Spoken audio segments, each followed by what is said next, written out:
첫 수업 이후 강인호 교수는 늘봄 시니어 커뮤니티 센터에 가는 발걸음이 어딘가 모르게 무거웠다. 그에게 시문학 강의는 더 이상 고귀한 학문의 전수가 아니라 예측 불가능한 60대들의 도전장처럼 느껴졌다. 하지만 이상하게도 그의 머릿속 한편에서는 정미숙 여사의 시와 꽃비유나 김영달 씨의 깐깐한 질문, 박선자 여사의 패션쇼 런웨이 같은 신앙송이 자꾸만 맴돌았다. 다음 수업 시간, 강인호가 교실에 들어서자마자 이번에는 최만식 씨가 활짝 웃으며 다가왔다. 교수님, 지난번에 시가 언어만으로 된 게 아니라 마음이 담겨야 한다고 하셨잖아요. 그래서 제가 교수님 마음 좀 알아보려고 시 한 편 지어봤습니다. 최만식 씨는 강인호의 얼굴에 바싹 다가서더니 다소 엉뚱한 자세로 팔을 휘저으며 시를 읊기 시작했다. 교수님 얼굴은 도라르방 같지만 눈빛은 봄날 아지랑이 피어오르네. 교실은 최만식 씨의 엉뚱한 시에 웃음바다가 되었다. 강인호 교수는 얼굴이 화끈거렸다. 도라르방이라니. 그는 격조 높은 문학 강의를 기대했지만 이곳은 시를 통한 개인기 발표회가 되어가고 있었다. 최만식 선생님, 시는 은유와 상징을 통해. 강인호가 설명하려 했지만 웃음소리에 묻혀버렸다. 그때 정미숙 여사가 꽃 한 다발을 들고 교실로 들어섰다. 그녀는 싱그러운 미소를 지으며 강단으로 다가왔다. 교수님, 어제 제가 운영하는 꽃집에 귀한 손님이 오셨는데 교수님 생각이 났어요. 이 꽃은 사랑의 언어를 담고 있답니다. 교수님도 시만큼이나 꽃을 사랑하시길 바래요.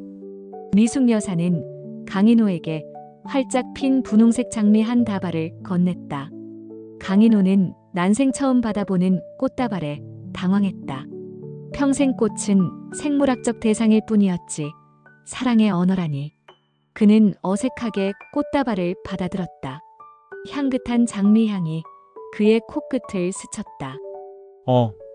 감사합니다, 정미숙 선생님. 그의 무뚝뚝한 감사 인사에 미숙 여사는 또다시 해맑게 웃었다. 교수님, 시는 형식도 중요하지만 그 시가 누구에게 어떤 감정을 전달하느냐가 더 중요하다고 생각해요. 이 꽃처럼요. 그녀는 꽃다발을 다시 가리키며 말했다. 강인호는 문득 미숙 여사가 첫 수업에서 말했던 시와 꽃의 비유를 떠올렸다. 그녀는 단순히 감성적으로 말하는 것이 아니라 자신만의 확고한 철학을 가지고 있었다. 그는 자신도 모르게 그녀의 말에 귀를 기울이게 되었다. 수업은 여전히 혼란스러웠다. 김영달 씨는 강인호의 설명에 토를 달고 박선자 여사는 자신이 좋아하는 노래 가사를 시에 접목하며 낭송했다. 하지만 강인호는 이제 더 이상 당황하지 않았다. 오히려 그들의 순수하고 거침없는 표현 방식에 조금씩 익숙해져 갔다. 그는 그들의 시에서 삶의 깊은 지혜와 순수한 열정을 발견하기 시작했다.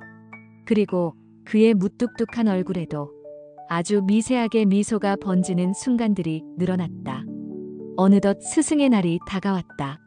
시니어 학생들은 강인호 교수를 위한 깜짝 파티를 준비했다. 그들은 수업이 끝나자마자 강단 앞으로 몰려나와 스승의 은혜 노래를 부르기 시작했다. 한 손에는 꽃다발, 다른 한 손에는 직접 구운 찐빵을 들고 있었다. 강인호는 또다시 당황했다. 스승의 날 파티라니.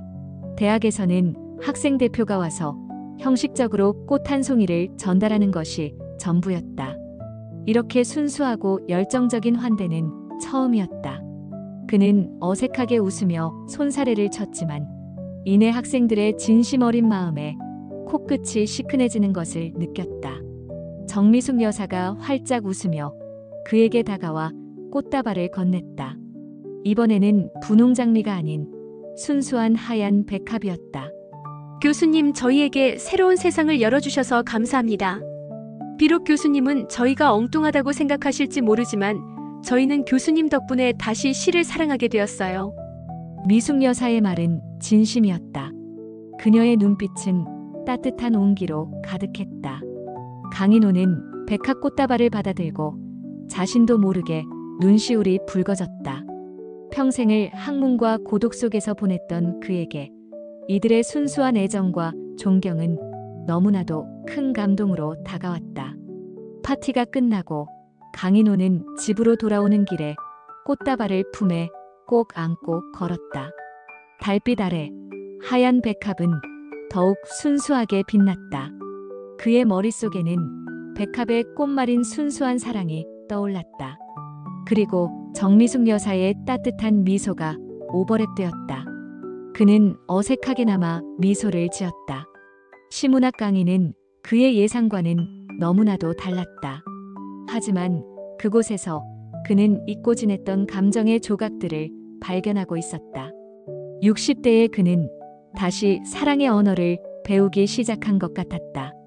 그의 황혼은 이제 막 첫 페이지를 넘기고 있었다. 스승의 날 이후 강인호 교수는 시문학 강의실에 들어서는 발걸음이 한결 가벼워졌다. 겉으로는 여전히 무뚝뚝한 표정이었지만 그의 눈빛에는 시니어 학생들을 향한 미묘한 친근함이 깃들어 있었다. 학생들도 강인호 교수의 변화를 감지했는지 이제는 그를 고지식한 교수님이라기보다 속정 깊은 어르신으로 대하기 시작했다. 물론 여전히 티격태격하는 것은 여전했다. 어느 날 강인호는 현대시의 난해성에 대해 강의하고 있었다. 여러분, 현대시가 때로는 어렵게 느껴질 수 있습니다. 시인의 복잡한 내면과 은유가 숨겨져 있기 때문이죠. 그의 설명에 김영달 씨가 또다시 손을 들었다. 교수님, 복잡한 건 딱 질색인데 왜 시인들은 그냥 시원하게 말 안 합니까? 이리 비비꼬고 저리 비비꼬고. 강인호는 웃음을 터뜨릴 뻔했지만 겨우 참았다. 그것이 바로 현대시의 매력이라고 할 수 있습니다. 김영달 선생님. 바로 그때였다. 박선자 여사가 자리에서 벌떡 일어섰다. 교수님, 저는 알겠습니다. 시가 복잡한 건 마치 잘 만든 옷 같아요. 한눈에 보면 모르지만 자세히 보면 얼마나 정교하게 짜여 있는지 알 수 있죠. 오, 박 여사 말이 맞네. 나는 내 딸내미가 만든 그림책 같은 건 줄 알았지. 쉬운 것 같지만 그 안에 다 뜻이 숨어 있는 거. 강인호는 그들의 엉뚱하면서도 기발한 해석에 고개를 끄덕였다. 학문적으로는 틀린 말이었지만 그들의 삶의 경험에서 우러나온 비유는 왠지 모르게 설득력이 있었다. 그날 수업의 마지막은 자유로운 시 낭송 시간이었다. 강인호는 학생들이 얼마나 엉뚱한 방식으로 시를 낭송할지 내심 걱정했다. 하지만 정미숙 여사가 앞으로 나서자 교실은 순간 조용해졌다. 그녀는 강인호가 지난주에 소개했던 윤동주 시인의 서시를 읽기 시작했다. 죽는 날까지 하늘을 우러러 한 점 부끄럼이 없기를. 미숙 여사의 목소리는 잔잔했지만 그 안에는 깊은 울림이 있었다. 그녀의 눈빛은 밤하늘을 응시하는 듯 먼 곳을 바라보고 있었다. 시어 하나하나에 그녀의 삶의 무게와 순수한 염원이 담겨 있는 듯했다.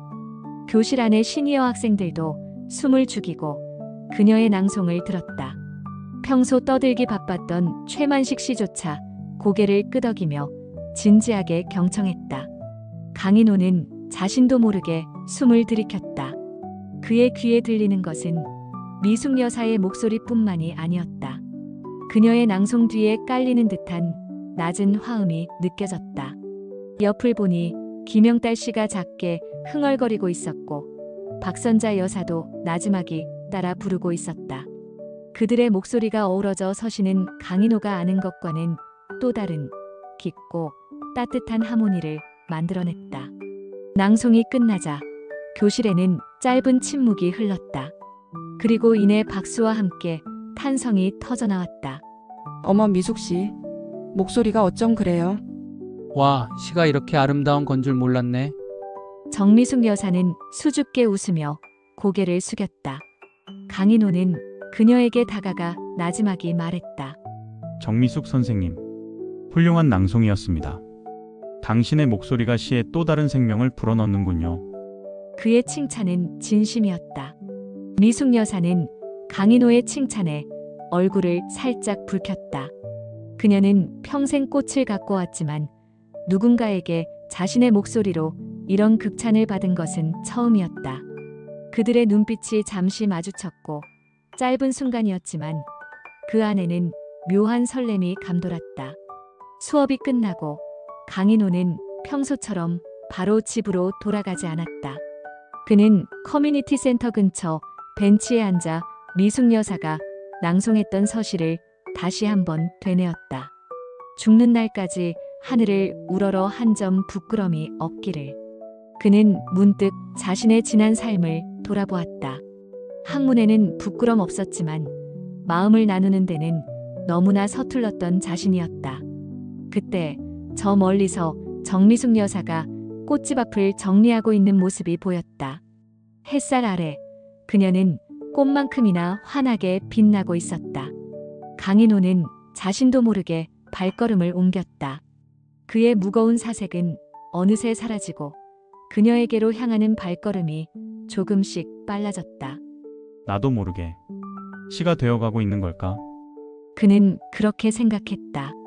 딱딱한 학자였던 강인호의 마음속에 이제는 잔잔한 시구와 같은 멜로디가 흐르기 시작하고 있었다. 그리고 그 멜로디의 중심에는 언제나 따뜻하고 생기 넘치는 정미숙 여사가 있었다.